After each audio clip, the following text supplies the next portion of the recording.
Hello प्यारे बच्चों, कैसे हैं? चैप्टर में मज़ा आ रहा है तो नेक्स्ट पार्ट देखेंगे। द लिविंग ऑर्गेनिज्म में पार्ट 2 देखते हैं। मज़ा आने वाला है, बने रहिएगा। धीरूभाई अंबानी क्या बोले? यदि आप दृढ़ संकल्प व पूर्णता के साथ काम करेंगे तो सफलता जरूर मिलेगी। और दृढ़ संकल्पित हो गया, पूर्णता का मतलब अच्छे से, परफेक्शन के साथ, तो जरूर सफलता मिलेगी। तो चलिए, एक्वेटिक हैबिटेट्स किसे कहते हैं? प्यारे बच्चों, हम लोगों ने हैबिटेट्स सीखा। हैबिटेट्स क्या होता है? रहने की जगह होती है। जैसे सी हो गया, डेजर्ट एरिया हो गया, फॉरेस्ट हो गया, ग्रासलैंड हो गया, पार्क हो गया, ये सब क्या कहा जाएगा? हैबिटेट्स। तो एक्वेटिक हैबिटेट्स क्या होता है? कोई बता सकते हो? एक्वेटिक हैबिटेट्स होता है animals that live in water are called aquatic animal. जो एनिमल वाटर में रहती है उसको एक्वेटिक एनिमल्स बोलते हैं। फिर से सुनिए, जो एनिमल वाटर में रहती है उसको हम एक्वेटिक एनिमल्स बोलते हैं। जैसे ये देखिए, ये समुद्र में रहती है, सब एक्वेटिक एनिमल हो गई।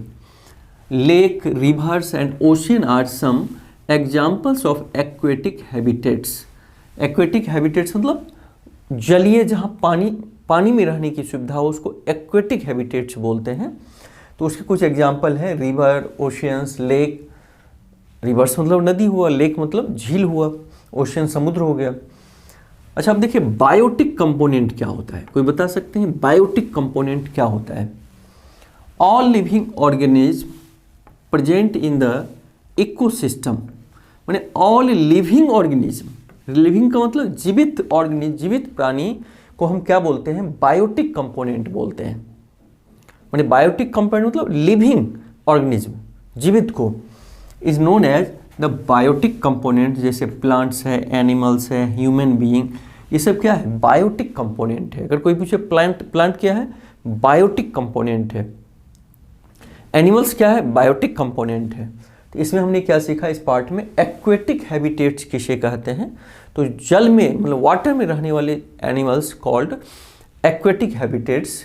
जैसे फिश है या जो भी जल में रहती है। Lake, rivers and ocean are called the aquatic habitats.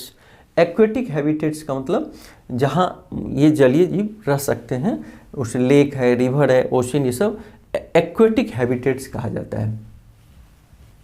और एक्वेटिक एनिमल हुआ जो इस वाटर में रहती है, जैसे लेक में, समुद्र में, सी में, रिवर में। इस एनिमल को हम एक्वेटिक एनिमल बोलते हैं।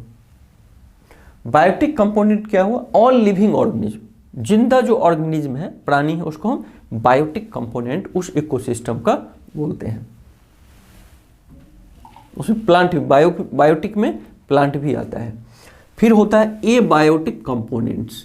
तो ए बायोटिक में क्या हुआ? जीवित हुआ, लिविंग ऑर्गेनिज्म हमने देखा। और ए बायोटिक में क्या होता है?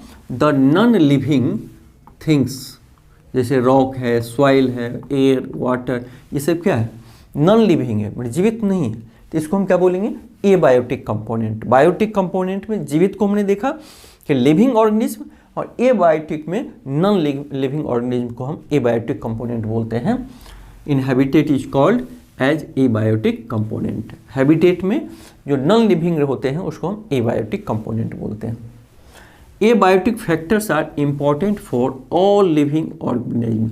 देखिए, ये नहीं कि जितने लिविंग ऑर्गेनिज्म हैं उसके लिए एबायोटिक कंपोनेंट भी जरूरी है। भाई, एबायोटिक में रॉक है, सॉइल है, वाटर है, ये सब जरूरत है कि नहीं हम लोगों को? तो बायोटिक कंपोनेंट को एबायोटिक कंपोनेंट की जरूरत पड़ती है। एडॉप्टेशन का डिफाइन क्या किया गया है? Adaptation is the method bye which organism get well adjusted।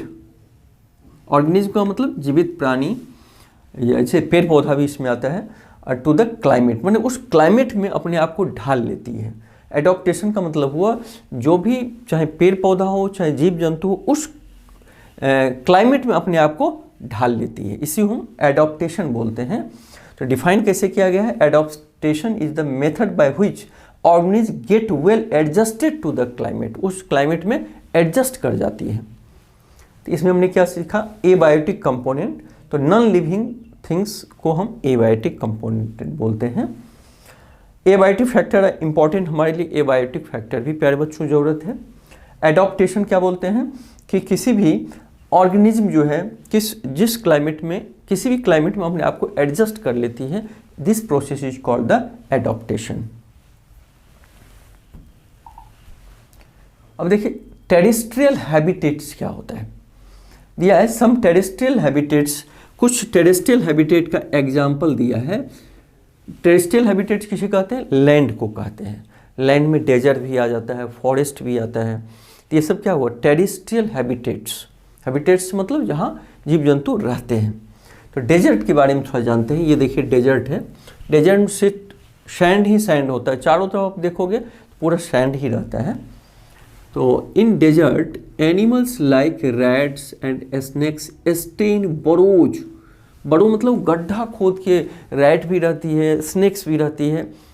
क्यों गड्ढा खोदती है, क्योंकि ऊपर बहुत गर्मी है, नीचे गड्ढा खोद देती है, उसके अंदर थोड़ा ठंड लगता है। बरोज डीप, गहरे में, in the sand these animals come out only during the night when it is cooler. ये बाहर कब आती है, डेजर्ट एरिया में जो स्नेक है, रैट्स है, वो गड्ढा खोद के नीचे रहती है, दिन में नहीं आती है, दिन में बहुत गर्मी पड़ती है। रात में थोड़ा क्लाइमेट कूल होता है, ठंडा होता है, तब रात में वो बाहर आती है। Desert plants loss very little water through transpiration. प्यारे बच्चों ट्रांसपीरेशन क्या है कि वाटर, जो पेड़ पौधा है अपने ज़रूरत भर का वाटर को रख लेती है और बाकी वो पत्ती के सारे, लीफ के सारे वेपोराइज कर देती है, इवेपोरेट कर देती है। तो इस विधि को हम ट्रांसपीरेशन बोलते हैं। तो डेजर्ट प्लांट ट्रांसपीरेशन नहीं के बराबर करती है।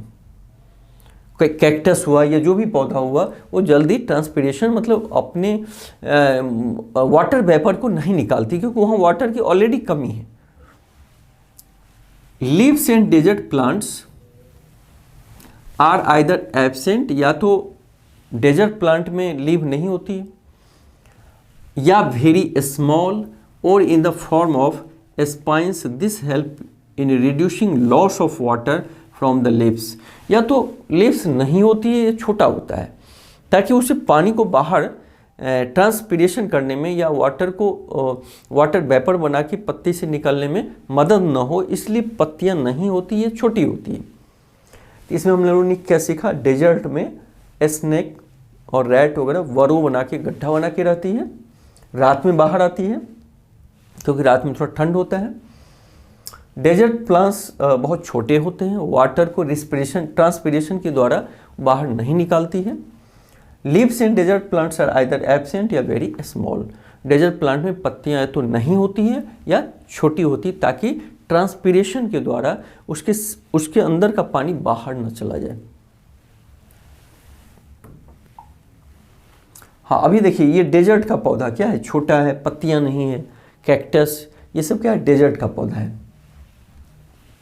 Photosynthesis in these plants is usually carried out by the stems. देखिए डेजर्ट का पौधा भी तो खाना बनाएगी ना, तो फोटोसिंथेसिस के द्वारा ही फूड भोजन को तैयार करती है। कार्बन डाइऑक्साइड, वाटर, सनलाइट से मिला के ग्लूकोज बनाती है और ऑक्सीजन छोड़ती है। तो ये पौधा भी, डेजर्ट का पौधा भी फोटोसिंथेसिस करती है, लेकिन पत्तियां हैं नहीं तो कैसे करेगी, स्टेम्स के द्वारा। हम लोगों को लैंड एरिया में जो पौधे होते हैं तो उसमें पत्तियां होती है, मतलब फोटोसिंथेसिस क्रिया पत्तियां के सहारे करती है। लेकिन इसमें डेजर्ट एरिया की प्लांट स्टेम, इसका जो स्टेम है, तना है, इसके सहारे वो अपना फोटोसिंथेसिस करती है। Stem is also covered with A thick waxy layer. देखिए इस स्टेम पे भी ऊपर मोटा सा थिक लेयर होता है। आप जब उसको काटेंगे ना, जैसे एलोवेरा को काटिए तो ऊपर बहुत मोटा परत रहता है, which helps to retain water in the tissues, जो उसको हेल्प करता है टिश्यू में वाटर को रोकने में। बहुत ज़्यादा इसके ऊपर मोटा लेयर होता है जो पानी को नहीं निकलने देता है, ताकि डेजर्ट एरिया में पानी बहुत कम होती है। तो पेड़ के ऊपर अगर मोटा लेयर है तो पानी नहीं निकल पाता है। जैसे कैक्टाई डेजर्ट एरिया की प्लांट है, कैक्टाई, कैक्टस है। तो इस तरह प्यारे बच्चों हमने क्या सीखा इसमें कि डेजर्ट एरिया के जो प्लांट होते हैं वो भी फोटोसिंथेसिस करते हैं, बट स्टेम के द्वारा, तना के द्वारा। और स्टेम कवर्ड होता है थिक वैक्सी लेयर से, ताकि पानी ना निकले। Helps to retain water, water को रोकने के लिए। एंड इस तरह हम डेजर्ट एरिया के प्लांट का फोटोसिंथेसिस सीखा प्यारे बच्चों। आगे बढ़ते हैं। अब माउंटेन रीजन में कैसा पौधा होता है ये देखिए। There is mountain region normally comes cone shaped and have sloping branches. जैसे माउंटेन देखिए ऐसे स्लोपिंग होता है ना, कोन की तरह होता है ऐसे, इसी तरह यहाँ का पौधा भी इसी तरह का होता है। क्यों? कि this help the rain water and snow to slide too easily. Cone की तरह क्यों होता है? कि इससे पानी पड़े या बर्फ पड़े तो जल्दी से नीचे चला जाए, क्योंकि हिली एरिया में ठंड पड़ती है। तो पौधा का शेप इस तरह होता है कोन के शेप का, कि पानी या स्नो पड़े तो स्लिप करके नीचे आ जाए। Animals living in the mountain regions having thick skin. Mountain region में जो एनिमल्स होते हैं तो उसका स्किन मोटा होता है। क्यों? क्योंकि उसको ठंड से बचा सके।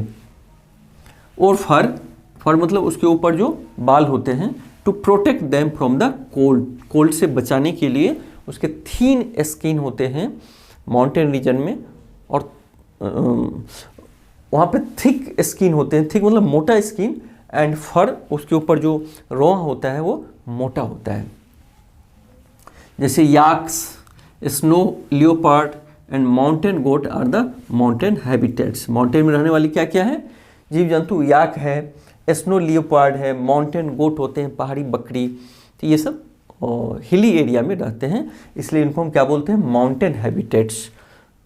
माउंटेन में रहते हैं ये जीव जंतु।